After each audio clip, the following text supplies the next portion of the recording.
ইলিশ মাছ রান্না করার কথা মাথায় আসলে প্রথমে সর্ষে ইলিশের কথাই মাথায় চলে আসে। ইলিশ মাছ তো এমনিতেই অনেক মজাদার একটি মাছ, আর এটার ফ্লেভার সম্পর্কে তো কাউকে কোনো কিছু বলতেই হবে না, কারণ সবাই জানে এটার ফ্লেভার কেমন। আর এটাও যেহেতু আমাদের জাতীয় মাছ, তো এটা দিয়ে সব ধরনের রান্নাই চলে। যে কোনো কিছুর সাথে মিশিয়ে রান্না করলে সেই তরকারিটা এত বেশি মজা হয় যে যারা ইলিশ মাছ পছন্দও না করে তারাও খেতে পারবে। ইলিশ মাছ দিয়ে কত না কত রকমের রান্না হয়। ইলিশের পানি খোলা, ইলিশ মাছের ভুনা, ইলিশের পাতলা ঝোল, ইলিশ ভাপা, সর্ষে ইলিশ, পেঁয়াজকলি ইলিশ, দু পেঁয়াজে ইলিশ, সব ধরনের রান্নাই তো ইলিশ দিয়ে করা যায়। আর আমার এই সবগুলো রান্নার মধ্যে সর্ষে ইলিশটাই হলো সবচেয়ে বেশি পছন্দের। বাসায় ছোট বড় যে ধরনের ইলিশে আনা হোক না কেন, আমি অবশ্যই একবার হলেও সর্ষে ইলিশটা রান্না করা ট্রাই, কারণ এটা আমার গরম ভাতের সাথে জাস্ট অসাধারণ লাগে খেতে। আর আমি যেহেতু চাঁদপুরের মেয়ে, তো আমাদের এলাকায় সর্ষে দিয়ে এভাবে ইলিশটাকে রান্না করা হয়। এমনকি আমি এটাও দেখেছি তারা সর্ষে ইলিশের মধ্যে পটলও দিয়ে থাকে। যেহেতু আমি পটল খেতে একদমই পছন্দ করি না, তো আজকে আমি পটলটাকে একদম স্কিপ করি। আমাদের অঞ্চলে সর্ষে ইলিশ রান্না করার জন্য অবশ্যই সব ধরনের মশলা পাটাতে বেটে ব্যবহার করা হয়। আর অবশ্যই আমরা সেটাকে হাতে মেখে রান্না করব, কোনো ধরনের কষিয়ে বা ভুনা করে রান্না করব না। সর্ষে ইলিশ রান্না করার জন্য যে ধরনের বেসিক মশলাগুলো লাগে সেগুলো আমরা এর মধ্যে ইউজ করব, যেমন হলুদের গুঁড়ো, মরিচের গুঁড়ো, জিরে গুঁড়ো আর লবণ।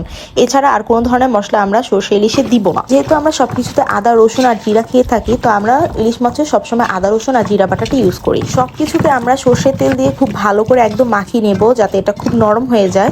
এরপর আমরা মাছগুলোকে দিয়েও কিছুক্ষণ মাখিয়ে নিয়ে উপর থেকে আমরা হাতে ধোয়া পানিটা দিয়ে দিব।